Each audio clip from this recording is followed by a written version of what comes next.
नमस्ते एलियंस, कैसे हैं आप सभी। मैं जिज्ञासा स्वागत करती हूँ आप सभी का एएसएल के इस वन शॉट रिवीजन सीरीज में। और आज के इस सीरीज में हम कवर करने वाले हैं क्लास 10th का chapter 4 carbon and it's compounds, carbon और इसके यौगिक। तो आइए स्टार्ट करते हैं इस चैप्टर को। हम इसमें सबसे पहले हम देखेंगे कि जो कार्बन है वो हमारे कार्बन का जो कंपोजिशन है हमारे आसपास के वातावरण में, ये बहुत कम मात्रा में है अगर आप नाइट्रोजन और ऑक्सीजन से इसकी तुलना करो। लेकिन फिर भी हमारे आसपास में लगभग हर पदार्थ में आपको कार्बन मिलेगा। इनफैक्ट हमारे पूरी शरीर के अंदर आपको कार्बन मिलेगा। बहुत सारे प्लास्टिक्स होते हैं जो कार्बन से मिलकर के बने हुए होते हैं, तो कार्बन आपको सब जगह दिखाई देता है। ऐसा क्यों होता है कि कार्बन की जो अमाउंट है वायुमंडल में वो इतनी कम है, और धरती की भूपर पट्टी में भी जो कार्बन का अमाउंट है वो काफी कम है, लेकिन फिर भी सारे सजीव संरचनाओं में कार्बन पाया जाता है। कागज, प्लास्टिक, चमड़े और रबड़, इन सब में कार्बन ही पाया जाता है। तो इसको, इन सब चीजों को देख करके हम बोल देते हैं कि कार्बन जो है हमारा सर्वोत्मुखी तत्व है। ये आपको सब जगह दिखाई देगा, हर कंपाउंड के अंदर हर जगह आपको कार्बन दिखाई देगा। तो यहाँ पर कार्बन और उसके यौगिकों का उपयोग हम कहाँ कहाँ इस्तेमाल करते हैं कार्बन के यौगिकों को। तो बच्चों हम पढ़ चुके हैं जीवाश्म ईंधनों के बारे में। हम जानते हैं कि जितने भी हमारे जीवाश्म ईंधन है सबके अंदर कार्बन होता है, और हम ईंधनों को जब जलाते हैं तो उनसे हमें ज्वाला प्राप्त होती है। ज्वाला ऊष्मा के रूप में हमें ऊर्जा प्राप्त होती है और लाइट के रूप में हमें ऊर्जा प्राप्त होती है। प्लस कार्बन डाइऑक्साइड का यूज करके जो प्लांट्स है, जो पेड़ पौधे हैं, वो प्रकाश संश्लेषण की प्रक्रिया करते हैं और ऑक्सीजन उत्पन्न करते हैं। और इसके अलावा बहुत ज्यादा अतिरिक्त ज्वलन ताप माध्यम कैलोरी मान भी जो होता है इनका बहुत ज्यादा अधिक होता है। मतलब जब आप कार्बन से किसी भी कार्बन के यौगिक को जलाते हो तो उससे बहुत अधिक मात्रा में ताप व ऊर्जा उत्पन्न होती है, और पीछे कोई ज्यादा यहाँ लिखा है कि इसके अतिरिक्त इनके ज्वलन ताप माध्यम कैलोरी मान अधिक होता है तथा इनके दहन से कोई अवशेष नहीं बचता है, ना ही ये हानिकारक गैस उत्पन्न करते हैं। यहाँ पर ये जो लाइन है कि इनके दहन से कोई अवशेष नहीं बचता है, यहाँ पर मेनली बात हो रही है आपके सीएनजी की और एलपीजी जैसे कार्बन ईंधनों की, है ना। इन ईंधनों के अंदर जब आप इन कार्बन से जुड़े हुए इन ईंधनों को जलाते हो तब इनसे कोई अवशेष पीछे नहीं बचता है, राख नहीं बचती है। प्लस ये स्वच्छ ज्वाला देते हैं और कोई भी हार्मफुल गैस उत्पन्न नहीं करते हैं, सिर्फ कार्बन डाइऑक्साइड ही उत्पन्न करते हैं। तो कार्बन, अब हम देखें कि भाई कार्बन क्या है। तो हम जानते हैं कि कार्बन एक नॉन मेटल है। पहले इसका इंट्रोडक्शन कर ले, फिर इसके गुणधर्मों पे आएंगे। तो हम जानते हैं कि कार्बन जो है एक अधातु है और इसका जो परमाणु संख्या है वो 6 है। इसका इलेक्ट्रॉनिक विन्यास क्या है, 2 4। मतलब अब कार्बन को अपना अष्टक पूर्ण करना है तो या तो ये 4 इलेक्ट्रॉन को ग्रहण करेगा या फिर ये 4 इलेक्ट्रॉन का त्याग करेगा।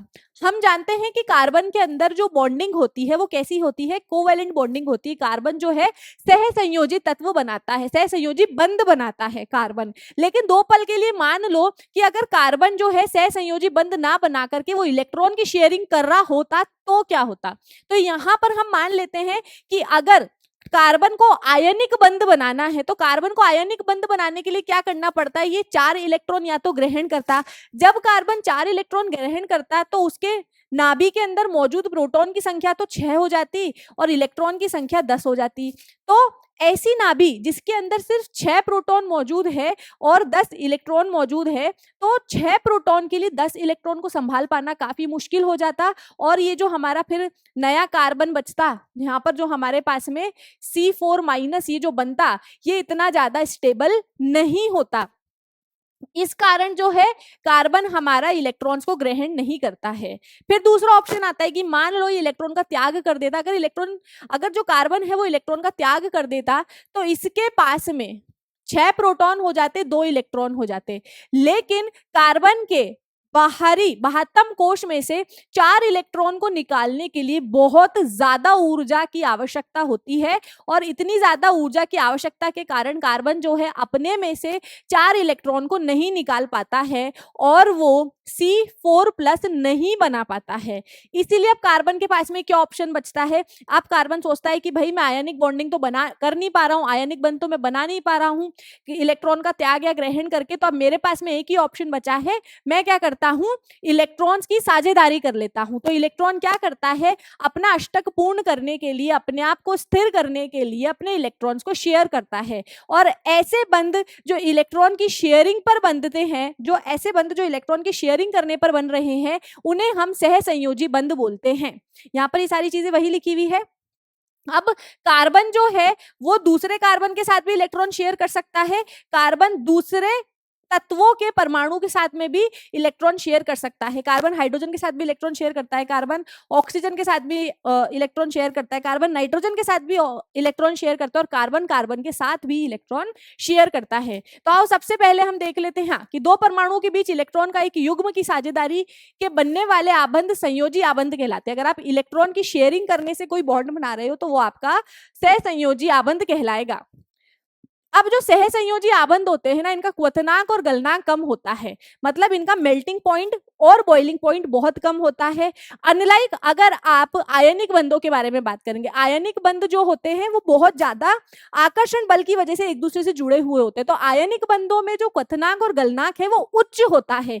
इसके विपरीत जो सहसंयोजी यौगिक है, उनका जो क्वथनांक और गलनांक है वो कम होगा, क्योंकि इनके बीच में अंतर अणुक बल जो है वो कम होता है। इसीलिए दूसरी बात क्या है, ये विघटित होकर के आयनों का निर्माण भी नहीं करते हैं, इसीलिए ये ऊष्मा के कुचालक होते हैं, क्योंकि इनके अंदर आवेशित कण मौजूद नहीं होंगे।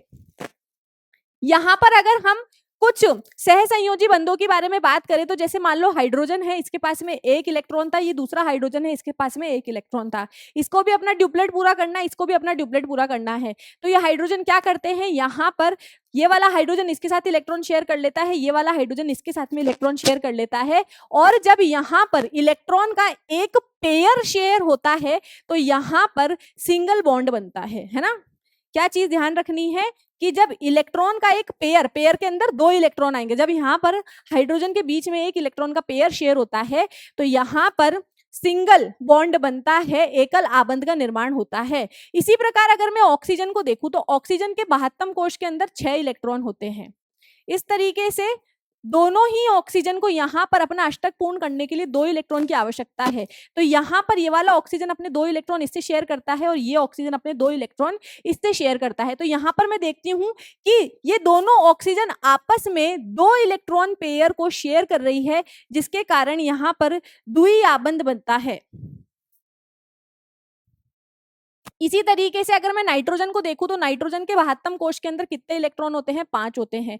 तो नाइट्रोजन अपना अष्टक पूर्ण करने के लिए 2 इलेक्ट्रॉन की साझेदारी करता है और इस तरीके से बंध बना लेता है। यहाँ पर ये इलेक्ट्रॉन इसके साथ ये वाला नाइट्रोजन इसके साथ इलेक्ट्रॉन शेयर करता है, और ये वाला नाइट्रोजन तो इसके साथ अपने 3 इलेक्ट्रॉन शेयर कर लेगा, फिर ये वाला नाइट्रोजन भी इसके साथ में 3 इलेक्ट्रॉन शेयर कर लेगा, जिससे क्या होता है, दोनों नाइट्रोजन के अष्टक पूर्ण हो जाते हैं और ये भी खुश वो भी खुश, अष्टक पूर्ण हो गया, स्थिरता मिल गई, बस जिंदगी में चाहिए क्या अब इनको। तो यहाँ पर जो बंध बन रहा है ये त्रिआबंध है ना, यहाँ पर त्रिआबंध बनता है, 3 इलेक्ट्रॉन की शेयरिंग करते हैं। इसी तरीके से जो कार्बन है वो भी इलेक्ट्रॉन की साझेदारी करके खुद या तो कार्बन कार्बन के साथ में इलेक्ट्रॉन की साझेदारी करेगा या अन्य तत्वों के साथ में भी इलेक्ट्रॉन की साझेदारी करता है। जैसे अगर कार्बन का हम मीथेन का स्ट्रक्चर देखें तो यहाँ पर जो हमारा कार्बन है इसके 72 कोश के अंदर 4 इलेक्ट्रॉन मौजूद होते हैं, हम ये बात अच्छे से जानते हैं।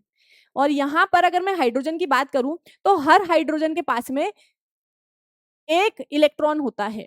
तो यहाँ पर 4 हाइड्रोजन मिलकर के एक कार्बन के साथ में इलेक्ट्रॉन शेयर कर लेते हैं, और इस तरीके से कार्बन भी हाइड्रोजन के साथ में इलेक्ट्रॉन शेयर कर लेता है ना। कार्बन हाइड्रोजन के साथ में शेयरिंग कर रहा है, हाइड्रोजन कार्बन के साथ में शेयरिंग कर रहा है, दोनों का पर्पस पूरा हो गया है और स्थिर हो जाते हैं। और इसी तरीके से इलेक्ट्रॉन की साझेदारी से यहाँ पर सहसंयोजी बंध बनता है और मीथेन का निर्माण होता है। अब कभी कभी क्या होता है कि कार्बन जो है वो कार्बन के साथ ही इलेक्ट्रॉन अगर शेयर करेगा तो यहाँ पर 3 जगह तो उसके हाइड्रोजन लग जाएंगे। भाई एक समय पे कार्बन चार तरफ से बंध बना सकता है ना, 4 इलेक्ट्रॉन की साझेदारी कर सकता है। तो यहाँ पर बीच में मान लो कि इसने एक इलेक्ट्रॉन तो सिर्फ कार्बन के साथ ही शेयर कर लिया है ना। तो यहाँ पर हम कुछ इस तरीके का स्ट्रक्चर देखेंगे कि यहाँ पर कार्बन के पास में कितने इलेक्ट्रॉन हैं वो हम ऐसे देख सकते हैं। इसको दूसरे कलर से ड्रॉ करते हैं एक बार, पहले इसके लिए हम हाइड्रोजन ड्रॉ कर दें। तो यहाँ पर इस कार्बन को देखेंगे तो हम इसका अष्टक पूर्ण हो गया है। फिर इस कार्बन को देखोगे तो इसका अष्टक भी पूर्ण हो गया है। इस हाइड्रोजन का ड्यूप्लेट पूरा हो गया, इसका ड्यूप्लेट पूरा हो गया, इसका भी ड्यूप्लेट पूरा हो गया, इसका पूरा हो गया, यहाँ पर ये और यहाँ पर ये। तो इस तरीके से इलेक्ट्रॉन की साझेदारी करके ये सहसंयोजी बंध बनाते हैं। अब कार्बन जो है हमें वातावरण में विभिन्न रूपों में मिलता है। कार्बन के हमें नेचर में मेनली 3 अपरूप मिलते हैं। पहला हीरा, दूसरा ग्रेफाइट, तीसरा फुलेरिन। यहाँ पर हीरा क्या है? हीरा और ग्रेफाइट जो है दोनों ही कार्बन से बने हुए हैं, मतलब दोनों कार्बन से ही मिले हुए हैं, बने हुए हैं। लेकिन फिर अलग चीज क्या है?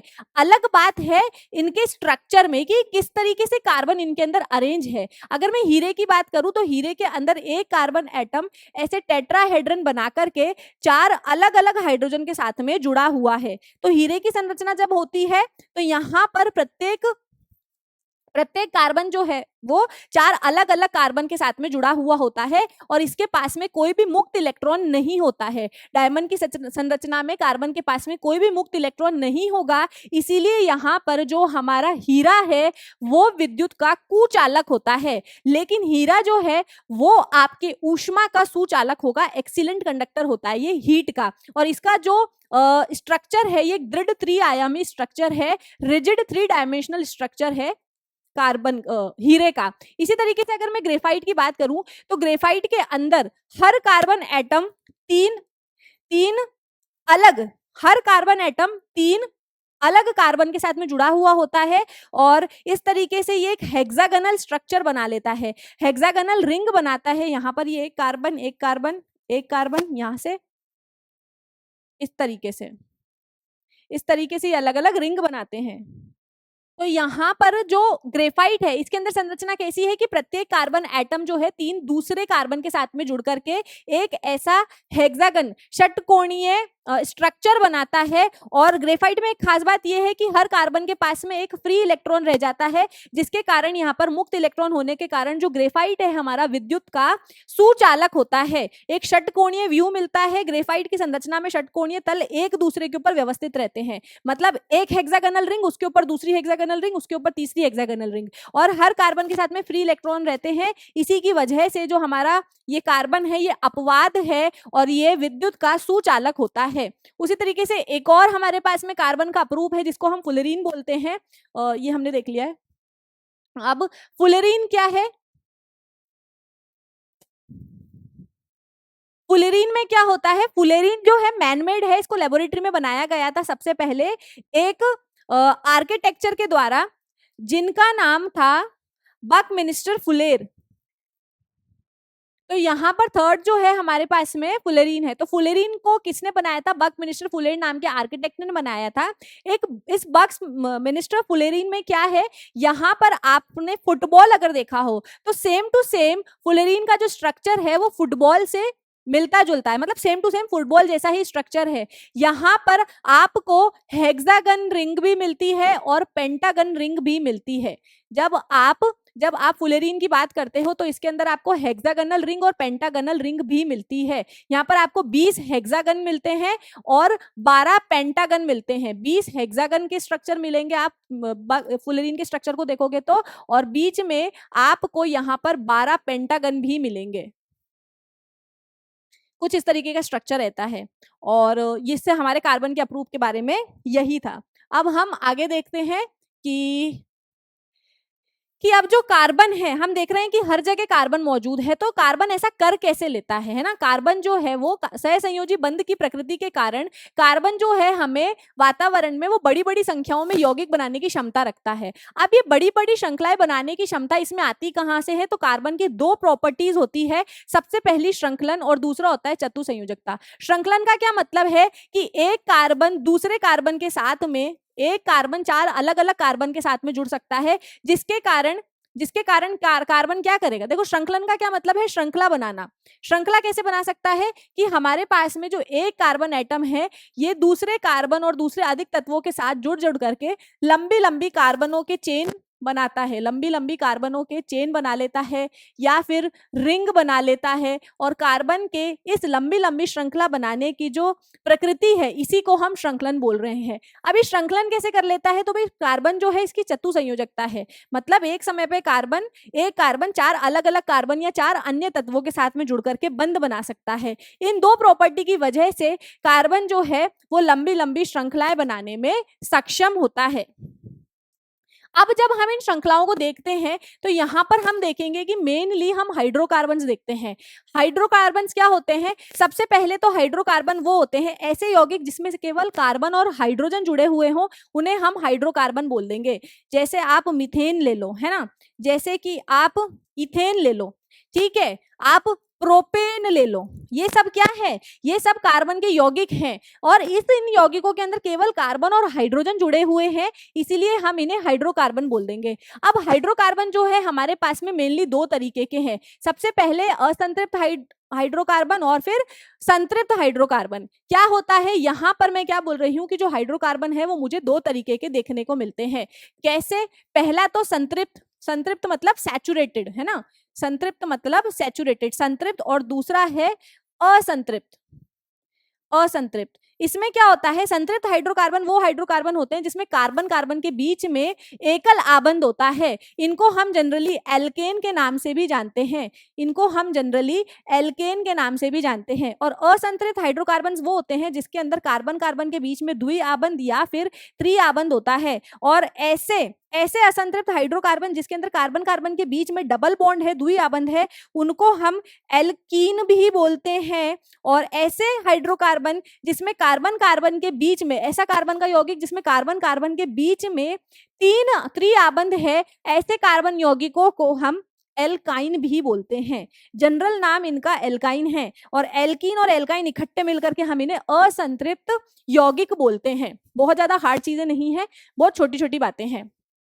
यहाँ पर इथेन, इथीन और इथाइन, यहाँ पर आप कार्बन को अगर आप देखो तो हमने दो चीजें देखी हैं, एल्केन, दूसरा है एल्कीन और तीसरा है एल्काइन।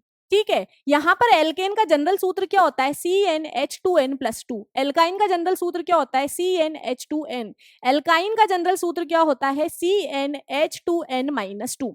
तो यहाँ पर इनके हमको जनरल सूत्र भी मिल गए हैं। ये मेरा संतृप्त यौगिक है, ये दोनों मेरे असंतृप्त यौगिक है, क्योंकि इसके अंदर कार्बन कार्बन के बीच में द्वि या त्रि आबंध होता है और इसमें कार्बन कार्बन के बीच में केवल एकल आबंध होता है, इसलिए मैं इसको संतृप्त बोलूंगी। अब यहाँ पर अगर मैं देखूं कि एक कार्बन मौजूद है, यहाँ पर अगर मैं देखूं कि एक कार्बन मौजूद है, तो यहाँ पर हम इनके लिए स्ट्रक्चर्स बनाते हैं, मतलब इनके कुछ एग्जांपल्स देखने की कोशिश करते हैं। फॉर्मूला पुट करो, C1 है तो क्या हो जाएगा H4, यहाँ पर C1 है तो क्या हो जाएगा H2।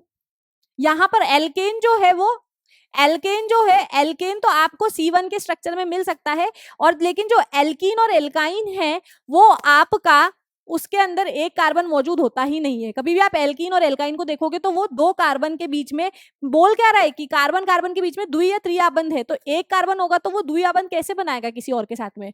तो यहाँ पर क्या हो जाएगा, यहाँ पर C2 और क्या हो जाएगा CnH2n, तो H4। यहाँ पर अगर आप देखोगे तो आपको क्या मिलेगा, C2H6, यहां देखोगे तो आपको मिलेगा C2H2। इसी तरीके से तीन वाले को देखोगे तो C3H8 और इसके अंदर क्या मिलेगा C3, और यहां पर आपको मिल जाएगा H6 और यहां पर आपको मिलेगा C3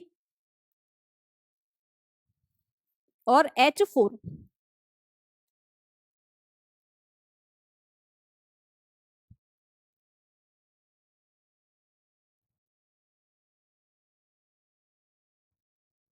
तो यहाँ पर हमारे पास में कुछ ये स्ट्रक्चर्स हो गए हैं। अब यहाँ पर इसे हम क्या बोल रहे हैं, ये हमारा इथेन हो जाएगा, ये हमारा इथीन हो जाएगा, ये मेरा इथाइन हो जाएगा। क्यों, क्योंकि जब भी हम यहाँ पर एल्केन्स जो है एक सीरीज है ना, पूरा मतलब ऐसे कार्बन श्रृंखलाओं का ग्रुप जिसके अंदर प्रत्येक कार्बन दूसरे कार्बन के साथ में सिंगल बॉन्ड बना करके एग्जिस्ट कर रहा है। तो इनके यहाँ पर हमारे पास में कुछ फॉर्मूलाज हो गए हैं। अब इनके नाम कैसे रखते हैं वो मैं आपको आगे बताऊंगी। यहाँ पर अब आप देखोगे बच्चों की यहाँ पर प्रत्येक कार्बन, अगर मैं इन दोनों को कंपेयर करूं तो यहाँ पर एक कार्बन बढ़ गया है और 2 हाइड्रोजन बढ़ गए हैं, यहाँ पर भी एक कार्बन बढ़ गया है और 2 हाइड्रोजन बढ़ गए हैं। मतलब जैसे जैसे मैं अगले मेंबर पे आती जा रही हूँ, पिछले वाले से हर मेंबर के अंदर एक कार्बन और 2 हाइड्रोजन ज्यादा है। इन दोनों को कंपेयर करो, एक कार्बन 2 हाइड्रोजन, एक कार्बन 2 हाइड्रोजन। तो यहां पर ऐसे आपके पास में आप क्या देख रहे हो कि प्रत्येक मेंबर के अंदर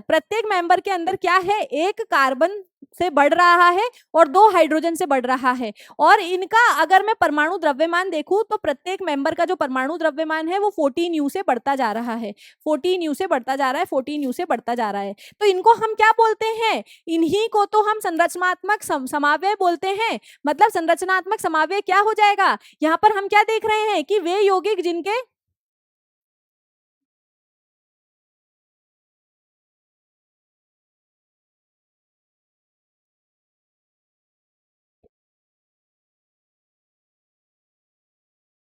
तो यहाँ पर ये क्या हो जाएंगे, C2H2। यहाँ पर क्या देख रहे हैं कि प्रत्येक मेंबर से अगले मेंबर के अंदर क्या हो रहा है, CH2 का अंतर आ रहा है और 14 U के द्रव्यमान का अंतर आ रहा है।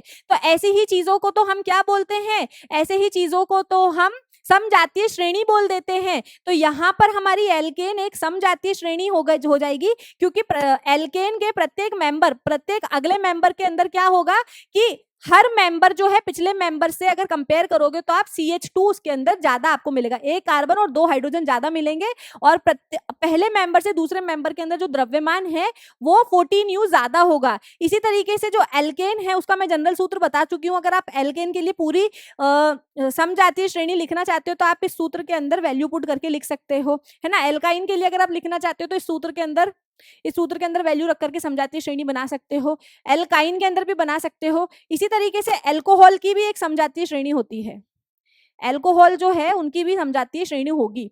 कैसे, उनका सूत्र क्या है, CnH2n + 1OH।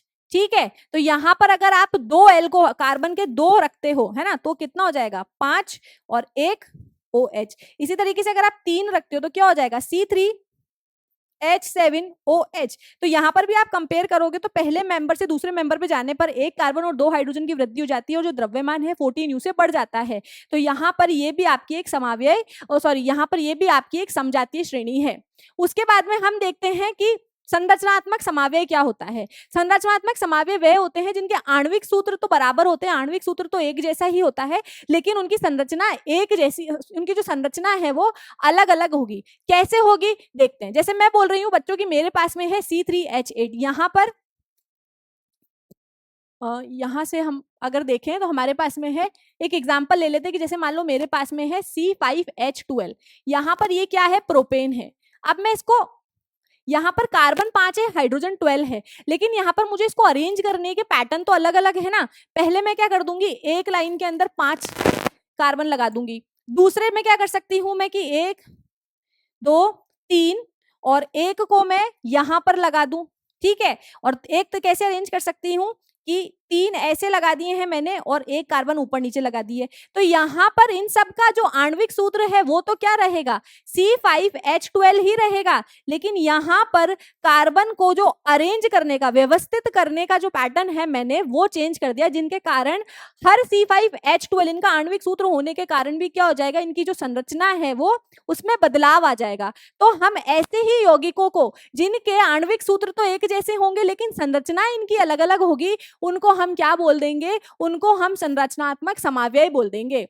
अब देखो बच्चों क्या होता है, कभी कभी हाइड्रोजन क्या करता है, हाइड्रोजन के अंदर वैसे तो सब जगह क्या लगे होते हैं, हाइड्रोजन के अंदर वैसे तो सब जगह हमारे कार्बन के अंदर वैसे तो हमारे सब जगह हाइड्रोजन लगे हुए होते हैं, लेकिन कभी कभी क्या होता है, कभी कभी यहाँ पर हाइड्रोजन को हटा करके कोई दूसरा एटम आकर के जुड़ जाता है। कभी कभी हाइड्रोकार्बन में क्या होता है कि कार्बन को हटा करके कोई दूसरा तत्व आकर के, कोई दूसरे तत्व का परमाणु आकर के जुड़ जाता है। तो यहाँ पर अगर हाइड्रोजन को हटाऊंगी तो मेरे पास में क्या हो जाएगा, इस तरीके से मेरे पास में आ जाएगा। तो यहाँ पर हाइड्रोजन की जगह ये जो नया परमाणु आकर के जुड़ता है ना, हम इसे क्या बोलते हैं, हम इसे ही विषम परमाणु बोलते हैं। हाइड्रोकार्बन श्रृंखला में वह एक तत्व या एक से अधिक तत्व, अब जरूरी नहीं है कि हाइड्रोजन को हटा करके कोई एक तत्व भी आएगा, ऐसा भी हो सकता है कि यहाँ पर हाइड्रोजन को हटा करके कोई एक तत्व का मतलब एक परमाणुओं का समूह भी आ सकता है। जरूरी थोड़ी है कि यहाँ पर अगर मैंने हाइड्रोजन को हटाया है तो हाइड्रोजन की जगह एक ही तत्व आएगा, किसी अन्य अलग अलग तत्वों का समूह भी आ सकता है, जैसे OH ग्रुप। तो यहाँ पर हाइड्रोजन को हटा करके पूरा OH ग्रुप, नया पूरा आपका ग्रुप ही आ गया है। तो ऐसे मतलब हाइड्रोजन को इस तरीके से हटाना और नए तत्व का या नए तत्व के समूह का इस तरीके से जुड़ना कि जो हमारा जो कार्बन है उसकी संयोजकता संतुष्ट रहे। तो यहाँ पर जो ये नए तत्व या फिर नए तत्वों का समूह जुड़ रहा है, इसे ही तो हम विषम परमाणु बोल रहे हैं। इन्हें क्या बोल रहे हैं हम, विषम परमाणु बोल रहे हैं। अब क्या होता है, हाइड्रोजन हट करके जब हाइड्रोकार्बन की चेन में ये विषम परमाणु जुड़ जाते हैं तो इन विषम परमाणुओं के जुड़ने से क्या होता है, पूरे के पूरे हाइड्रोकार्बन चेन जो है उसके गुणधर्म बदल जाते हैं। अब हाइड्रोकार्बन के गुणधर्म कैसे होंगे, ये किस बात पर निर्भर करेगा, ये निर्भर करेगा कि कौन सा विषम परमाणु आकर के उस हाइड्रोकार्बन चेन से जुड़ा हुआ है। और ऐसे हाइड्रोकार्बन चेन में ऐसे तत्व या ऐसे तत्वों का समूह जो क्या कर देते हैं, कार्बन यौगिकों के अभिक्रियाशीलता तथा विशिष्ट गुण प्रदान कर देते हैं, उन्हें हम क्या बोलते हैं, प्रकार्यात्मक समूह बोलते हैं। तो जो नए हीट्रो एटम्स आकर के जुड़ रहे हैं, जो नए विषम परमाणु आकर के जुड़ रहे हैं, उनके जुड़ने से जो हाइड्रोकार्बन चेन की अभिक्रियाशीलता या फिर गुणधर्मों में जो बदलाव आता है, जिनकी वजह से ये बदलाव आ रहा है, उन्हें ही हम प्रकार्यात्मक समूह बोल देते हैं, यानी कि फंक्शनल ग्रुप बोल देते हैं। अब यहाँ पर हमारे पास में एनसीईआरटी में हमें 3-4 तरीके के फंक्शनल ग्रुप दे रखे हैं। मेनली आपको क्या याद रखना है, पहला फंक्शनल ग्रुप क्या है, हेलो ग्रुप। हेलो ग्रुप के अंदर आपका हेलोजन फैमिली का कोई भी आकर के जुड़ सकता है। कौन कौन से फंक्शनल ग्रुप है, हेलो ग्रुप। हेलो ग्रुप में आपके क्या आ जाएगा, हेलो ग्रुप में आपका क्लोरीन, ब्रोमीन, आयोडीन या फिर फुलेरीन कोई भी आकर के यहाँ पर जुड़ सकता है। दूसरा है आपका एल्कोहल। एल्कोहल के अंदर क्या होगा, OH ग्रुप आकर के कार्बन से जुड़ जाएगा। तीसरा है आपका एल्डिहाइड। एल्डिहाइड ग्रुप में क्या होता है, एल्डिहाइड ग्रुप में आकर के आपका इस तरीके से एक समूह जुड़ जाता है। चौथा क्या हो जाएगा आपका, कीटोन। कीटोन ग्रुप है। कीटोन ग्रुप में क्या होगा, कीटोन ग्रुप में आपका कार्बन की 4 संयोजकता में से 2 संयोजकता फ्री रहेगी और 2 बंध जो है वो कार्बन ऑक्सीजन के साथ में जुड़ करके बना लेगा। पांचवा क्या है आपका, कार्बो ऑक्सिलिक एसिड। कार्बो ऑक्सिलिक एसिड। कार्बो ऑक्सिलिक ग्रुप में क्या होता है, कार्बो ऑक्सिलिक ग्रुप के अंदर आपका जो कार्बन है उसकी 4 संयोजकता होती है ना, 4 में से एक तो इधर OH से जुड़ा लेता है और डबल बॉन्ड O से जुड़ जाता है, तो इसका आपका ये कार्बो ऑक्सिलिक ग्रुप हो जाएगा। ठीक है। अब जब ये प्रकार्यात्मक समूह जाकर के एज अ विषम परमाणु जाकर के ये किसी हाइड्रोकार्बन चेन में जुड़ते हैं तो उस पूरी चेन के गुणधर्मों में परिवर्तन कर देते हैं, इसीलिए हम इन्हें प्रकार्यात्मक समूह बोलते हैं। नेक्स्ट है आपका समजातीय श्रेणी, हम पढ़ चुके हैं, ये इसकी विशेषता भी मैं आपको बता चुकी हूँ। कार्बन यौगिकों की नाम पद्धति। अब कार्बन यौगिकों की नाम पद्धति में हमें क्या ध्यान रखना है, यहाँ पर सबसे पहले तो आपको कितने कार्बन के लिए आपको क्या शब्द यूज करना है, पहले तो आपको वो याद रखना है। अगर आपकी कार्बन चेन के अंदर केवल एक परमाणु है, अगर एक कार्बन का एटम है तो आप मिथ शब्द का प्रयोग करेंगे, और अगर सिंगल बॉन्ड है तो आप आगे जो उपसर्ग लगाएंगे वो क्या लगाएंगे, मतलब आगे मिथ के आगे क्या लगाना है आपको, वो हो जाएगा आपका इन। और यही अगर आपका डबल बॉन्ड है तो आप क्या लगाएंगे, इन लगाएंगे। और यही अगर आपका ट्रिपल बॉन्ड है तो आप क्या लगाएंगे, ट्रिपल बॉन्ड है तो आप आइन लगाएंगे। अब ये बात आपको अंडरस्टूड रखनी है कि मीथेन जो है वो सिर्फ मीथेन ही रहता है, कभी आपको मिथीन या मिथाइन देखने को नहीं मिलता है, एग्जिस्ट ही नहीं करता है, इस चीज का आपको ध्यान रखना है। 2 कार्बन है तो आप इत शब्द का प्रयोग करेंगे, 3 है तो प्रोप शब्द का प्रयोग करेंगे, 4 है तो ब्यूट शब्द का प्रयोग करेंगे, 5 है तो पेंट, 6 है तो हेक्स, 7 है तो हैप्ट, 8 है तो ऑक्ट, 9 है तो नॉन, या फिर 10 है तो डेक। अगर सिंगल बॉन्ड है कार्बन कार्बन के बीच में तो इन, आ जाएगा। मतलब अगर आपके पास में इस तरीके से दो कार्बन है, इन दोनों कार्बनों के बीच में सिंगल बॉन्ड बना हुआ है, यहाँ पर पीछे 3 हाइड्रोजन जुड़ जाएंगे, इसका नाम क्या हो जाएगा, यहाँ पर इसका नाम हो जाएगा इथेन। इसी तरीके से अगर इन दो कार्बनों के बीच में डबल बॉन्ड बना हुआ रहेगा तो यहाँ पर इसका नाम क्या हो जाएगा, इथीन। इसी तरीके से अगर इन दोनों कार्बनों के बीच में ट्रिपल बॉन्ड होगा तो इसका नाम क्या हो जाएगा, इथाइन। इसी तरीके से अगर हम कोई फंक्शनल ग्रुप लगा देते हैं, कैसे फंक्शनल ग्रुप, अगर हम यहाँ पर एल्कोहल फंक्शनल ग्रुप लगाते हैं या फिर हेलो ग्रुप को लगा देते हैं तो क्या होता है, यहाँ पर अगर मान लो मैंने यहाँ पर आपके पास में क्या था, मान लो आपके पास में मिथीन था, तो मिथीन क्या था, मिथीन था CH2 double bond CH2, sorry ethene था, है ना, सॉरी आपके पास में इथीन था, मिथीन नहीं होता है, मिथीन नहीं होता है।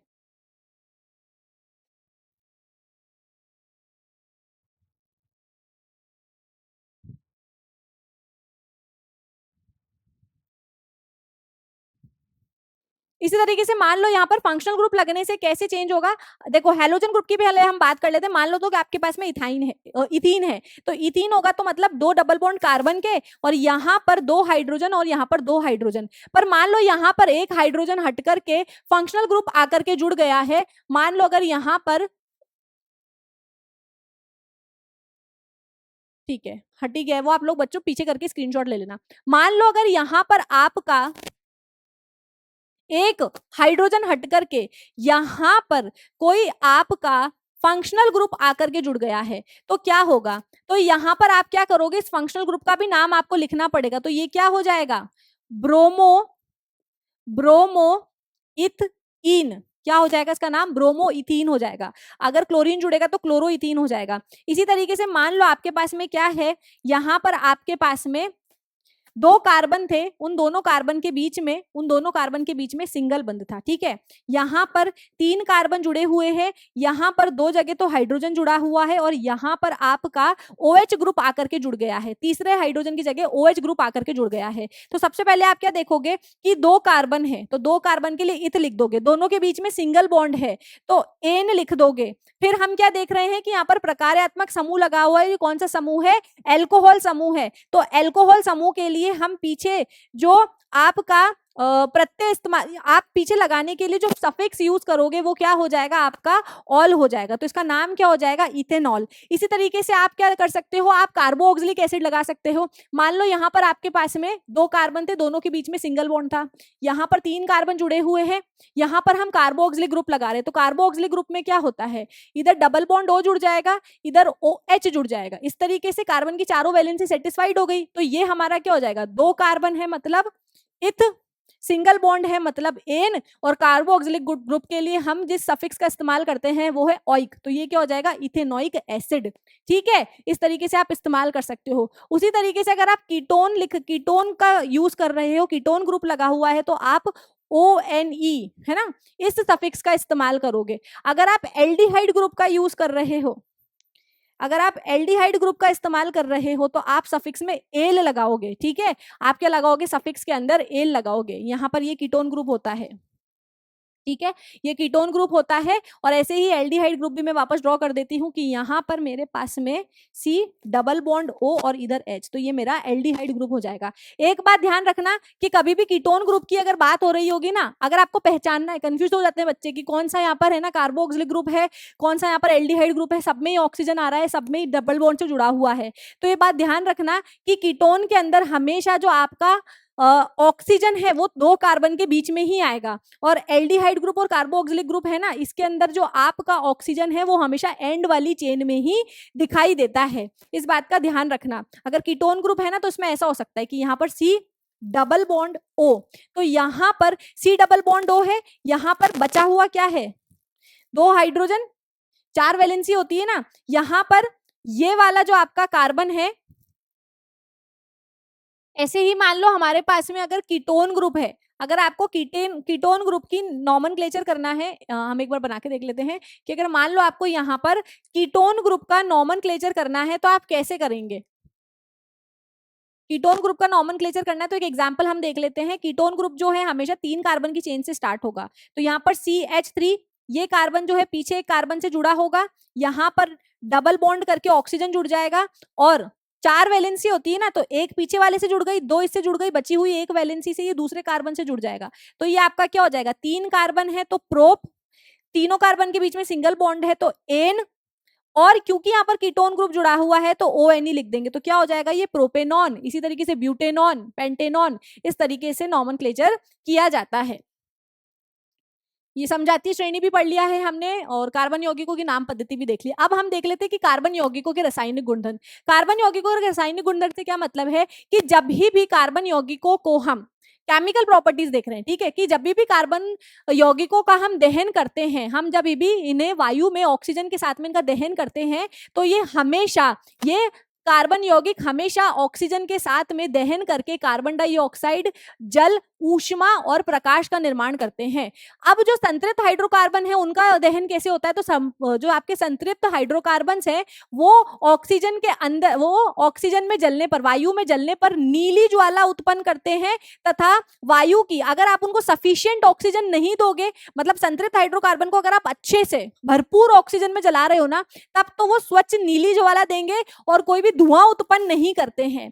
लेकिन अगर आप उन्हीं संतृप्त हाइड्रोकार्बन को कम ऑक्सीजन में जलाओगे तो वो सीमित ऑक्सीजन में आपूर्ति में वो क्वजली ज्वाला उत्पन्न करते हैं, मतलब धुआं उत्पन्न करने लगते हैं। असंतृप्त हाइड्रोकार्बन का दहन करने पर आपको कजली ज्वाला मिलती है। कजली ज्वाला का क्या मतलब है कि काले रंग का धुआं मिलता है और रेड और येलो कलर की फ्लेम आपको देखने को मिलती है। जैसे कोयले और पेट्रोलियम का दहन करने पर सल्फर तथा नाइट्रोजन के ऑक्साइड निर्मित होते हैं जो अम्लीय वर्षा के लिए उत्तरदायी होते हैं। तो आपको क्या ध्यान रखना है, कि संतृप्त हाइड्रोकार्बन है ये कैसी ज्वाला देंगे, नीली। कब, जब ऑक्सीजन ज्यादा होगा, O2 ज्यादा होगा, है ना, अच्छी मात्रा में जब O2 होगा। अगर आप इनको कम O2 के अंदर जला रहे हो, मतलब सफिशिएंट अमाउंट का ऑक्सीजन नहीं है, तो इनका दहन ठीक से नहीं हो पाएगा, जिसके कारण ये धुआं उत्पन्न करेंगे और लाल पीली ज्वाला देते हैं। इसी तरीके से जो आपके असंतृप्त हाइड्रोकार्बन है, असंतृप्त हाइड्रोकार्बन क्या करते हैं, असंतृप्त हाइड्रोकार्बन ऑक्सीजन के साथ में हवा की मौजूदगी में जल करके लाल पीली ज्वाला उत्पन्न करते हैं। यहां पर ये लाल पीली ज्वाला उत्पन्न करेंगे, साथ ही में धुआं भी बनता है। बस ये चीज आपको यहाँ पर ध्यान रखनी है। उस तरीके से क्या है, कार्बन यौगिकों का हम ऑक्सीकारक भी कर सकते हैं, उनको ऑक्सीकरण भी कर सकते हैं।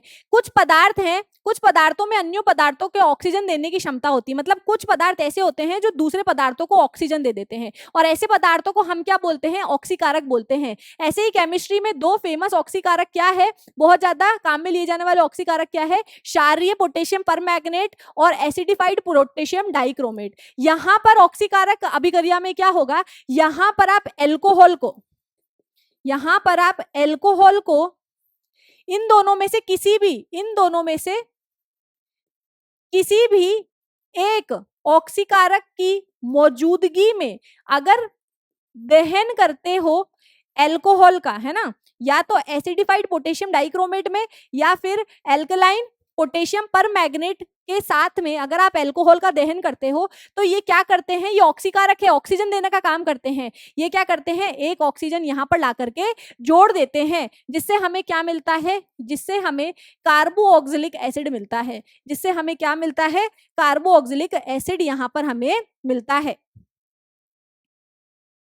ठीक है, इस तरीके से आपको यहाँ पर इस चीज को ध्यान रखना है कि जब भी एल्कोहल का दहन हम किसी ऑक्सीकारक के साथ में एल्कोहल का दहन करते हैं, तो हमें कार्बोऑक्सिलिक एसिड मिलती है, ऑक्सिलिक एसिड मिलती है। कौन सी एसिड है ये, इसका नाम अगर मैं पर्टिकुलरली रखना चाहूं तो ये इथेनोइक एसिड है। इथ मतलब 2 कार्बन, है ना, और ये कौन सा एल्कोहल है, एल्कोहल का मतलब इसका पर्टिकुलर नाम क्या है, एल्कोहल तो इसका फैमिली का नाम है, पर्टिकुलर इसका नाम क्या है। जैसे सबके भाई बहनों के सरनेम पवार होते हैं, तो पवार मतलब पवार, जैसे मेरा पवार है ऑब्वियसली, तो सबके हमारे भाई बहनों के सरनेम पवार है, तो ये क्या बता रहे हैं कि हाँ भाई हम पवार फैमिली से, लेकिन स्पेसिफिक हमारा नाम क्या है, मेरा स्पेसिफिक नाम क्या है, जिज्ञासा है। तो वैसे ही ये जो कंपाउंड है ना, ये क्या है, अल्कोहल फैमिली का है, लेकिन इसका स्पेसिफिक नाम क्या है? इसका स्पेसिफिक नाम है अल्कोहल, सॉरी इथेनॉल। तो इस तरीके से आपको इन चीजों का ध्यान रखना है। कुछ नहीं करा है हमने। कार्बन के रासायनिक गुणधर्मों में हमने क्या बोला है कि कार्बन को अगर हम ऑक्सीजन के साथ में दहन करते हैं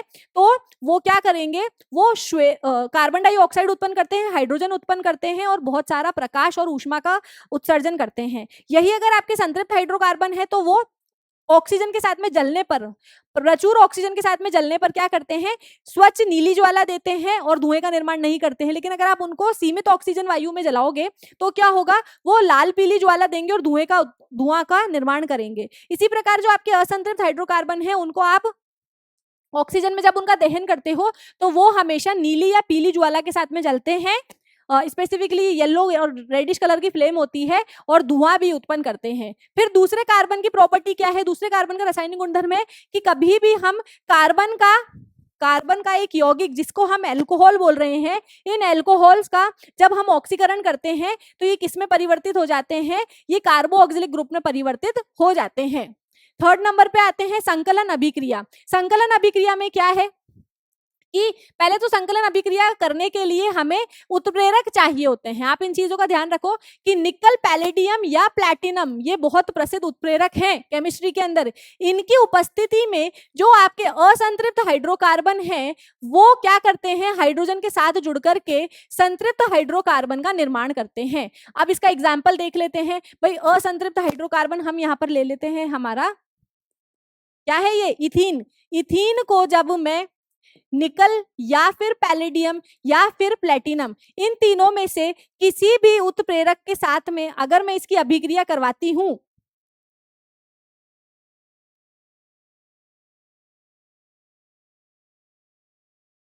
तो ये क्या करते हैं, ये असंतृप्त कार्बन यौगिक से संतृप्त कार्बन यौगिक के अंदर परिवर्तित हो जाते हैं।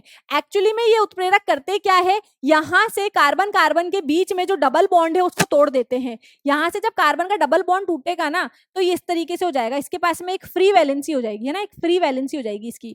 तो यहां पर हम इसको इस तरीके से लिख सकते हैं। तो यहां पर जब ये वैलेंसी फ्री होती है तो यहां पर एक हाइड्रोजन आकर के इनसे ऐड हो जाता है और असंतृप्त हाइड्रोकार्बन जो है हमारा संतृप्त हाइड्रोकार्बन में परिवर्तित हो जाता है। अब इस चीज का यूज कहां करते हैं, इसी चीज को हम संकलन अभिक्रिया बोल रहे हैं ना, कि कार्बन कार्बन के बीच के द्वि या त्रि आबंध को जोड़ करके हम उसे संतृप्त हाइड्रोकार्बन के अंदर अगर परिवर्तित कर रहे हैं तो वो हमारी संकलन अभिक्रिया कहलाएगी। अब इसका प्रैक्टिकल एप्लीकेशन कहाँ है, तो इस संकलन अभिक्रिया का इस्तेमाल हम करते हैं असंतृप्त फैट को, असंतृप्त वसा या फैट को संतृप्त वसा या फैट में परिवर्तित करने के लिए। क्या बोला मैम, समझ नहीं आया? तो बच्चों सिंपल सी भाषा में अगर बोलूं तो इस संकलन अभिक्रिया का इस्तेमाल हम करते हैं वनस्पति तेलों से वनस्पति घी बनाने के लिए। जो आपके वनस्पति तेल होते हैं वो इस तरीके से होते हैं, ठीक है। जो आपके वनस्पति तेल होंगे वो आपके कुछ इस तरीके से होंगे। यहाँ पर दो वैलेंसी रहती है ना, तो यहाँ पर कोई एल्काइल ग्रुप और यहाँ पर भी कोई एल्काइल ग्रुप। इसको अच्छे से बना लेते हैं हम। तो यहाँ पर भाई बहुत लंबी लंबी चेन होती है, तेल और वसाओं की बहुत लंबी लंबी चेन होती है ना, इसलिए तो बहुत छोटा सा एग्जाम्पल है। एल्काइल ग्रुप मतलब बहुत लंबी लंबी चेन है। यहाँ पर जब मैं इस असंतृप्त हाइड्रोकार्बन की संकलन अभिक्रिया कराती हूँ किसी के भी इन तीनों में से किसी भी एक उत्प्रेरक की मौजूदगी में, तो यहाँ पर क्या होगा, ये उत्प्रेरक क्या कर देगा, यहाँ पर ये टूट जाएगा और यहाँ पर आकर के क्या बनेगा हमारे पास में, इस तरीके से इधर हाइड्रोजन आकर के जुड़ जाएगा और ये क्या बन जाएगा हमारा, ये हमारा संतृप्त कार्बन यौगिक बन जाएगा। और इसी को हम क्या बोलते हैं, इसी को हम वनस्पति घी बोल रहे हैं। क्या बोल रहे हैं, वनस्पति घी बोलते हैं इसको। और इसको क्या बोलेंगे, इसको हम वनस्पति तेल बोलते हैं, ठीक है। ये हमारा वनस्पति तेल हो जाएगा। चलो आगे देखते हैं। प्रतिस्थापन अभिक्रिया। प्रतिस्थापन क्या है, एक को हटा करके खुद लग जाना। तो यहां पर जो कार्बन, जो आपका मीथेन होता है मेनली, इस मीथेन की अभिक्रिया जब हम कराते हैं क्लोरीन गैस के साथ में, कहां पर, सूर्य के प्रकाश में जब हम इस मीथेन की अभिक्रिया कराएंगे क्लोरीन के साथ में, तो ये क्या बनाता है, तो ये क्या बनाएगा बच्चों, ये बनाएगा आपका इस तरीके का यौगिक। ठीक है, इसको हम यहाँ पर क्या बोलेंगे, इसको हम क्लोरोमीथेन बोल देंगे, क्योंकि इसके अंदर क्लोरीन ग्रुप आकर के जुड़ गया है ना, इसलिए इसका नाम क्या हो जाएगा, क्लोरोमीथेन। और यहाँ पर जो एक हाइड्रोजन यहाँ से निकला और एक बचा हुआ क्लोरीन जो यहाँ पर रह गया है, वो दोनों जुड़ करके यहाँ पर हाइड्रोक्लोरिक अम्ल यानी कि HCl बना लेंगे। अगर इसी अभिक्रिया को हम इस तरीके से कंटिन्यू रखते हैं, इसके अंदर और क्लोरीन जोड़ते जाते हैं, तो क्या होता है हमारे पास में, अब हमारे पास में क्या आएगा, नेक्स्ट स्टेप में हमारे पास में आ जाएगा Cl2 प्लस HCl। आगे हम इसको वापस, इसको क्या बोल देंगे, डाइक्लोरोमीथेन बोल देंगे। अब इसको अगर हम और क्लोरीन जोड़ेंगे तो क्या होगा, और क्लोरीन जोड़ने पर हमें मिलेगा CHCl3 प्लस HCl, और इसी को हम क्लोरोफॉर्म बोलते हैं, इसी को हम क्लोरोफॉर्म बोल रहे हैं, एग्जाम में पूछा जाता है, याद रखना। अब फर्दर अगर हम इसके अंदर और क्लोरीन ऐड कराएंगे तो एक पॉइंट ऐसा आएगा कि इस कार्बन में से सारे के सारे जो हाइड्रोजन है वो तो निकल जाएंगे और सिर्फ क्लोरीन ही इसमें जुड़े हुए रह जाएंगे। तो क्लोरोफॉर्म की अभिक्रिया जब हम क्लोरीन गैस के साथ में कराते हैं सूर्य के प्रकाश में, तो हमें क्या मिलता है, हमें कार्बन टेट्राक्लोराइड मिल जाता है। ध्यान रखना, इसको हम क्या बोल रहे हैं, कार्बन टेट्राक्लोराइड। और क्लोरोफॉर्म का रासायनिक सूत्र भी एग्जाम में पूछ लिया जाता है, तो बच्चों आपको ध्यान रखना है कि क्लोरोफॉर्म का जो रासायनिक सूत्र है वो क्या हो जाएगा आपका, वो हो जाएगा CHCl3। तो होप, उम्मीद करती हूँ कि आपका पॉइंट क्लियर है। इसको डाइक्लोरोमीथेन भी बोल सकते हैं, इसको ट्राइक्लोरोमीथेन भी बोल सकते हैं, उसका कॉमन नाम क्लोरोफॉर्म है और उसका कार्बन टेट्राक्लोराइड। आगे हम देखते हैं, अब हम दो बहुत इंपॉर्टेंट कार्बन यौगिकों के रासायनिक गुणधर्मों को डिस्कस करेंगे, जो कि है एथेनॉल और इथेनोइक एसिड। इथेनॉल जो है, इथेनॉल के भौतिक गुणधर्म क्या है कि ये रंगहीन होता है और इसको अगर आप टेस्ट करोगे तो जलन भरा स्वाद ये देता है, जल में घुल जाता है। इसका क्वथनांक 351 केल्विन है और इसका गलनांक जो है 156 केल्विन है। और इसकी प्रकृति कैसी है, न्यूट्रल, उदासीन प्रकृति का है ये। तो यहाँ पर एथेनॉल के भौतिक गुणधर्म तो हमने देख लिए, कैसा होता है, रंगहीन होता है, जलने वाला स्वाद होता है, गलनाक, क्वथनाक, जल में घुल जाता है और उदासीन प्रकृति का है। रासायनिक गुणधर्म हम देखते हैं, जब हम अल्कोहल की सोडियम के साथ में अभिक्रिया करते हैं तो ये सोडियम एक ऑक्साइड और साथ में हाइड्रोजन उत्पन्न करता है। कैसे भाई मैम, करके बताओ। तो भाई देखो, यहाँ पर हम अल्कोहल की अभिक्रिया जब कर रहे हैं सोडियम के साथ में, तो यहाँ पर ये हाइड्रोजन तो निकल जाता है, सोडियम क्या करता है, हाइड्रोजन को भगा देता है, और यहाँ पर जो उत्पाद बनते हैं वो क्या बनेंगे, ये सोडियम हाइड्रोजन के आगे आकर के जुड़ जाएगा, तो ये क्या हो जाएगा हमारा C2H5Na, C2H5Na, और ये जो हाइड्रोजन है ये बाहर निकल जाता है ना। तो इसको हम क्या बोलते हैं, इसको हम बोलते हैं सोडियम इथ ऑक्साइड। सोडियम इथ मतलब 2 कार्बन, और ऑक्साइड आ रहा है किसके लिए, ऑक्सीजन के लिए, और यहां पर हमारी हाइड्रोजन बाहर निकल जाती है। ठीक है, और अगर यही हम इस अल्कोहल को C2H5OH को, अगर हम इस अल्कोहल को 443 केल्विन के तापमान में, अगर हम इस अल्कोहल को 443 केल्विन के तापमान पर गर्म करते हैं, किसके साथ में भाई, बहुत ज्यादा कॉन्सेंट्रेटेड H2SO4 के साथ में जब हम इस अल्कोहल को गर्म करते हैं तो यहाँ पर क्या होता है, इसका निर्जलीकरण हो जाता है और इसमें इथीन बन जाएगा। यहाँ से क्या होगा, यहाँ से ये आपका OH ग्रुप बाहर निकल जाता है और इधर से एक H बाहर निकल जाता है। कैसे करके बताती हूँ, देखो यहाँ पर इस तरीके से है, 3 वैलेंसी है इसकी, तो इधर H H H एक से इसके साथ जुड़ गया है, इसके पास में क्या है, 2 हाथ इधर फ्री है और इधर OH। तो जब मैं इसको सानंद्र H2SO4 के साथ में 443 के केल्विन के तापमान पे गर्म करती हूँ तो यहाँ से एक ये OH ग्रुप निकल जाता है और ये एक हाइड्रोजन बाहर निकल जाता है। तो यहाँ पर इसके बाहर निकलने से क्या होगा, एक्चुअली में बच्चों जो हाइड्रोजन है ना, ये जो हाइड्रोजन है ना इधर से बाहर निकलेगा। क्यों भाई, क्योंकि भाई डबल बॉन्ड बनेगा तो 2 कार्बन के बीच में बनेगा ना, डबल बॉन्ड बन रहा है तो 2 कार्बन के बीच में बन रहा है, तो मतलब यहाँ से एक हाइड्रोजन निकल जाता है, यहाँ से OH ग्रुप निकल जाता है और हमें मिलता क्या है, यहाँ से 2 हाइड्रोजन, यहां से भी 2 हाइड्रोजन, एक आबंध पहले ही बना हुआ था, यहां से H निकल गया, हाथ फ्री हो गया, यहां से OH निकल गया, हाथ फ्री हो गया, और यहां पर मिलकर के ये दोस्ती कर लेते हैं और यहां पर इथीन बन जाता है और जो जल है वो वाष्प के रूप में यहां से बाहर आ जाता है। तो यहाँ पर इथेनॉल का निर्जलीकरण भी जो है हमने देख लिया है।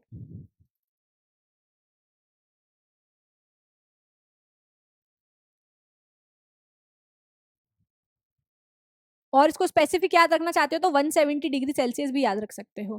ठीक है, चलो नेक्स्ट देखेंगे हम। अल्कोहल को इस्तेमाल कहाँ कहाँ होता है? तो भाई अल्कोहल का इस्तेमाल लोग पार्टी वार्टी करते हैं अल्कोहल को पी करके, दवाओं में और टॉनिक बनाने के लिए इस्तेमाल में होता है कि जो आयोडीन है वो पानी में घुलता नहीं है तो हम अल्कोहल में घोल करके उससे टिंचर बनाते हैं। प्रयोगशाला में ये अभिकारकों के रूप में इस्तेमाल होता है और साबुन के निर्माण में भी अल्कोहल यूज होता है। कैसे यूज होता है वो हम आगे देखेंगे, जब कार्बोक्सिलिक पढ़ेंगे ना तो तब देखेंगे।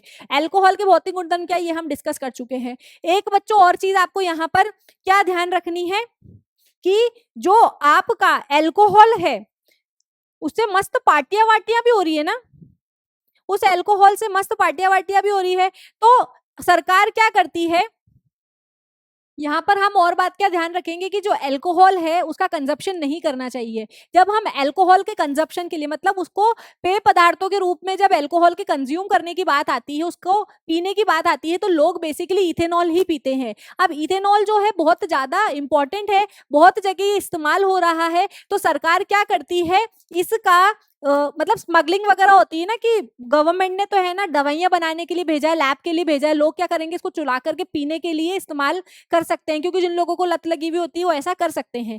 तो सरकार ऐसा करने के लिए क्या करती है, ऐसा करने के लिए जो सरकार है वो इथेनॉल के अंदर, हमारे इथेनॉल के अंदर थोड़ा सा उसको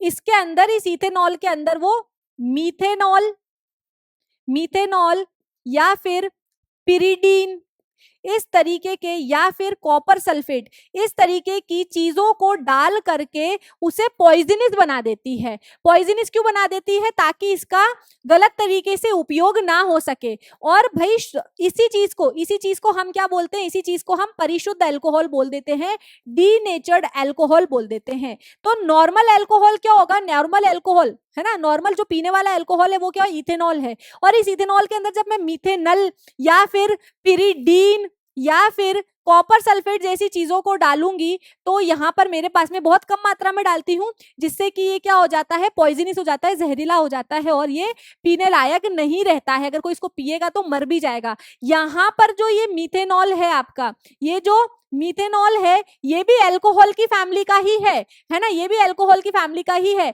लेकिन अगर कोई इंसान मीथेनॉल पी लेता है तो वो अंधा भी हो सकता है। क्यों? क्योंकि मीथेनॉल जो है वो हमारे शरीर में जाकर के, लिवर के अंदर जाकर के ऑक्सीडाइज हो जाता है, मीथेनॉल बना देता है, जो हमारी आंखों को, ऑप्टिक नर्व को डैमेज करके अंधा बना देती है। तो यहाँ पर अगर आप इथेनॉल में इन तीनों में से कोई भी चीज ऐड कर देते हो तो इसको परिशुद्ध अल्कोहल बोलते हैं। और परिशुद्ध अल्कोहल को नॉर्मल अल्कोहल से अलग दिखाने के लिए हम इसके अंदर कोई डाई डाल देते हैं नीले कलर की, जनरली ब्लू कलर के डब्बों में इसको दिखाया जाता है, जो कि पीने के लिए सही नहीं होता है। नेक्स्ट आता है हमारा इथेनोइक अम्ल। इथेनोइक अम्ल क्या है भाई? इथेनोइक अम्ल जो है हमारा, उसको एसिटिक अम्ल भी बोलते हैं और ये रंगहीन होता है, स्वाद में खट्टा होता है। हम जानते हैं कि अम्ल जो है वो स्वाद में खट्टे होते हैं और सिरके जैसी इसकी गंध होती है। इसका क्वथनांक 391 केल्विन है और इसका जो गलनांक है 290 केल्विन है। एसिटिक अम्ल जो है 3 से 4% का जलीय विलयन होता है। सिरके के 3 से 4% विलयन को हम एसिटिक अम्ल कहते हैं। और शुद्ध एथेनोइक अम्ल शीतलन पर बर्फ की तरह जम जाता है। भाई अगर आपके पास में शुद्ध एथेनोइक अम्ल होगा ना तो वो ठंडी में क्या करेगा, जम जाएगा, जिसके कारण हम इसे ग्लेशियल एसिटिक एसिड भी बोलते हैं, क्योंकि इसका जो जमने का तापमान है वो काफी कम होता है, 70 डिग्री सेल्सियस पर ही ये जमना चालू कर देता है।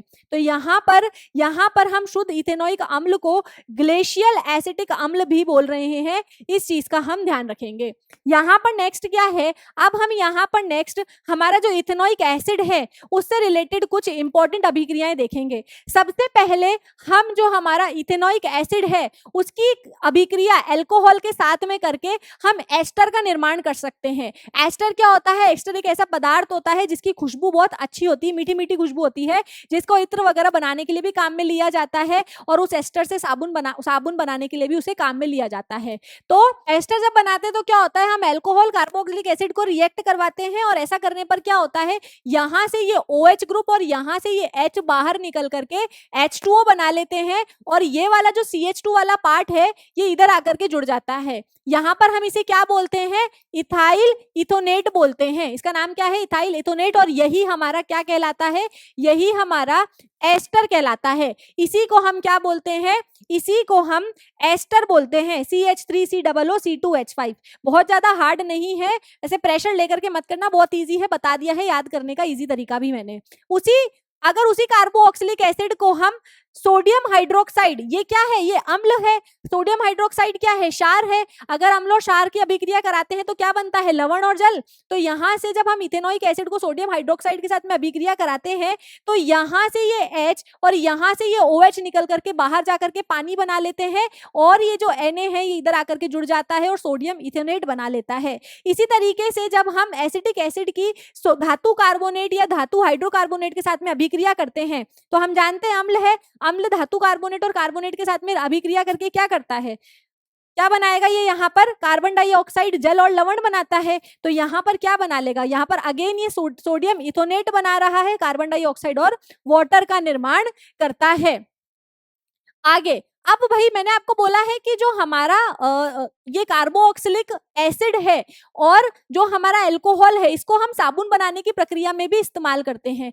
तो कैसे इस्तेमाल करते हैं? यहाँ पर जो ये आपका इथाइल अल्कोहल बना है, सॉरी यहाँ पर जो ये आपका इथाइल इथोनेट बना है जिसको मैं एस्टर बोल रही हूँ, इस एस्टर को अगर मैं उबालती हूँ, इस एस्टर को अगर मैं उबालती हूँ किसी स्ट्रॉन्ग बेस के साथ में, एक चीज इसमें आपको और क्या नोट करनी है कि जब हम एस्टर का इस्तेमाल जब हम एस्टर बनाते हैं तो इस एस्टर को हम किसी सानंद्र H2SO4 के साथ में बनाते हैं, मतलब किसी एसिड की प्रेजेंस में हम इसे बनाएंगे। एस्टर को बनाने के लिए आपको कोई ना कोई एसिड भी चाहिए होगा। अब इसके विपरीत इस एस्टर से मैं क्या करती हूँ, साबुन भी बना सकती हूँ। तो क्या करूंगी मैं, इस एस्टर को CH3CH2 उल्टा लिख दिया है, यहां से CH3,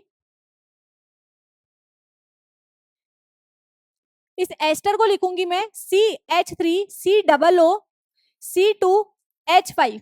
इसको क्या करूंगी, किसी स्ट्रॉन्ग बेस के साथ में, किसी स्ट्रॉन्ग बेस के साथ में जब मैं इसको गर्म करती हूं तो क्या होगा, तब ये मुझे क्या देगा, तब मुझे ये सोप देगा, सोडियम इथोनेट देगा और यहाँ पर इथेनॉल भी मिल जाएगा। यहाँ से क्या होगा, मेरा अल्कोहल तो वापस मुझे मिल जाएगा। अल्कोहल क्या होता है, यहाँ से जो ये OH ग्रुप है ना इस वाले के साथ में वापस जुड़ जाता है। तो मुझे क्या मिलेगा, CH3COONA प्लस C2H5OH। और ये जो होता है ना मेरा, यही मेरा साबुन कहलाता है। इसी को हम सोडियम एसीटेट, सोडियम इथोनेट बोलते हैं, यही मेरा साबुन कहलाता है। एक चीज और ध्यान रखेंगे कि जो हमारा इथेनोइक अम्ल है, ये अम्ल है तो ये नीले लिटमस पेपर को लाल में परिवर्तित कर देता है। अब लास्ट टॉपिक बचा है हमारा साबुन और अपमार्जक। साबुन क्या होते हैं, लंबी लंबी कार्बोक्सिलिक एसिड के लवण होते हैं, सोडियम और पोटेशियम लवण होते हैं।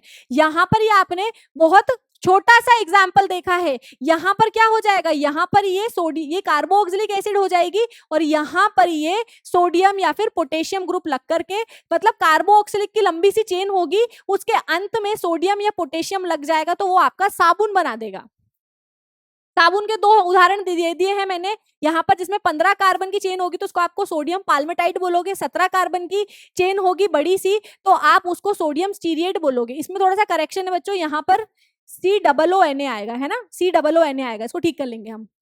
तो यहाँ पर साबुन जो है वो सिर्फ मृत जल मतलब सॉफ्ट वाटर के साथ में ही अच्छे से अभिक्रिया करके सफाई का काम कर सकते हैं। लेकिन अगर आप साबुनों को कठोर जल के साथ में इस्तेमाल नहीं कर सकते हो, क्यों? क्योंकि अगर आप साबुन को कठोर जल के साथ में इस्तेमाल करते हो तो साबुन के अंदर मौजूद ये जो आयनिक भाग है ना, ये पानी में मौजूद कैल्शियम और मैग्नीशियम के लवणों के साथ में अभिक्रिया करके स्कम का निर्माण कर देते हैं, जिससे सफाई कार्य ठीक से नहीं हो पाता है। उसके विपरीत जो अपमार्जक है आपके, ये मृद जल और कठोर जल दोनों में ही सफाई का काम बहुत अच्छे से करते हैं। यहाँ पर आप अपमार्जक को क्या बोल सकते हो कि अपमार्जक जो है वो बड़ी सी कार्बोक्सिलिक अम्ल के साथ में अमोनियम या फिर सल्फेट लवण होते हैं। ये भी एमसीक्यू में पूछा गया है, ध्यान रखना कि अपमार्जक क्या है, लंबी श्रृंखला वाले कार्बोक्सिलिक अम्ल के अमोनियम एवं सल्फेट लवण होते हैं। और जो अपमार्जक है हमारे, वो मृत तथा कठोर जल दोनों के साथ में ही सफाई का काम बहुत अच्छे से करते हैं। जबकि जो यहाँ पर ये हमारा साबुन है, ये कठोर जल के साथ में अभिक्रिया करके स्कम का निर्माण कर देता है और सफेद सफेद अवक्षेपण के रूप में जो स्कम है हमें देखने को मिलता है। यहाँ पर अपमार्जक का एक एग्जाम्पल ये रहा है कि यहाँ पर CH3, यहाँ पर ये आपका डूडेकाइल ग्रुप है, ये हमारा बेंजीन है। एक बच्चा बोल रहा था मैम बेंजीन तो C6H6 होता है, पर बच्चे यहाँ पर 6 कार्बन के साथ में 4 हाइड्रोजन जुड़े हुए हैं, क्योंकि बचे हुए 2 हाइड्रोजन की जगह इसने क्या करा है, आगे पीछे बॉन्ड बना लिया है ना, इसलिए यहाँ पर H4 ही है। और यहाँ पर ये सल्फोनेट लवण है और यहाँ पर ये सोडियम है। तो इस तरीके से पूरा इसका नाम रखा गया है, अपमार्जक का उदाहरण हो गया है। अब बात ये आती है कि ये जो साबुन और ये जो अपमार्जक है, ये सफाई का काम करते कैसे हैं। तो हम जानते हैं कि साबुन या अपमार्जकों को हम देखते हैं तो ये 2 भागों के मिलकर के बने हुए होते हैं। पीछे तो इनके लंबी सी कार्बोक्सिलिक ग्रुप की लंबी सी चेन होती है, जिसको हम हाइड्रोकार्बन चेन बोल देते हैं, और इनके अंत में सोडियम या फिर पोटेशियम लवण या फिर सल्फोनेट लवण, अमोनियम लवण या फिर सल्फोनेट लवण लगा हुआ होता है, जिसको हम आयनिक भाग बोलते हैं। ये आयनिक भाग जो है जल में घुल सकता है ना, क्योंकि जल भी जो है ना वो आयनिक नेचर का है। तो ये आयनिक भाग जो होता है जल में घुल सकता है, इसलिए इसको हम जल रागी भाग बोलते हैं। और ये जो हाइड्रोकार्बन वाला पार्ट है ना, ये क्या करता है, ये तेल में घुल सकता है, इसलिए हम इसको जल विरागी भाग बोलते हैं। ये जल विरागी भाग होता है। तो जब भी हम किसी पानी के अंदर सरफ डाल करके घोलते हैं या साबुन डाल करके उसका साबुन का पानी बनाते हैं, फिर जब उसमें गंदे कपड़े डालते हैं तो होता क्या है, वो जो पानी के अंदर मौजूद साबुन है वो क्या करता है, मान लो ये आपका तेल है ना, पीले रंग का बनाते हैं, तेल पीले रंग का होता है जनरली। तो यहाँ पर ये आपकी कोई तेल की बूंद है जो कपड़ों पर लगी हुई है। यहाँ पर क्या होगा, यहाँ पर इस तेल से तो हाइड्रोकार्बन चेन आकर के जुड़ जाएगी और इधर आयनिक भाग जो है इधर जल के कांटेक्ट में रहेगा। तो ऐसे अगर आप तेल को पानी में डालते हो तो तेल ऊपर आ जाता है, इन दोनों में कोई कांटेक्ट नहीं है। तो यहाँ पर साबुन क्या करता है, इनके बीच में कांटेक्ट बनाता है। ठीक है, इस तरीके से आपको पार्ट मिलता है। तो इस तरीके का जो अरेंजमेंट आपको मिलता है, इसी को हम मिसल फॉर्मेशन बोलते हैं, इसी को हम मिसल बोलते हैं कि अंदर वाला हाइड्रोकार्बन वाला जो पार्ट है वो तेल से जाकर के जुड़ जाता है और आयनिक भाग जो है वो बाहर जल के साथ में लिंक बना करके रखता है। इसी तरीके से जो आपका तेल है उसकी सतह पर इस तरीके का गुच्छा बनता है, जिसे हम मिसल संरचना कहते हैं। इस मिसल संरचना के कारण ही कपड़े साफ हो पाते हैं। अब जब इस तरीके का अरेंजमेंट बन जाता है तो हम क्या करते हैं, ब्रश रगड़ते हैं या फिर डंडे से पीटते हैं। तब क्या होता है, ऐसा करने से क्या होगा, ऐसा करने से जो ये तेल है ये कपड़े से अलग हो जाएगा और कपड़ा साफ हो जाएगा और जो गंदगी थी वो पानी में रह जाएगी। ठीक है, तो इस तरीके से जो हमारे तेल और साबुन है वो यहाँ पर सफाई का कार्य करते हैं। देखो अधिकांश मैल तेलीय नेचर के होते हैं, जल विरागी छोर इस मैल के साथ जुड़ जाता है, जल के अणु जलरागी छोर पर साबुन के अणु के घेर लेते हैं, जिसके फलस्वरूप साबुन को अणु मिसेल संरचना बनता है।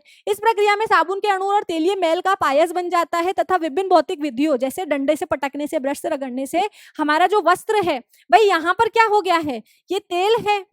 तो यहाँ पर जब इस तरीके का घेरा बन जाता है तो आयनिक भाग को बोलते पानी छोड़ दे, तो ये पानी नहीं छोड़ेगा।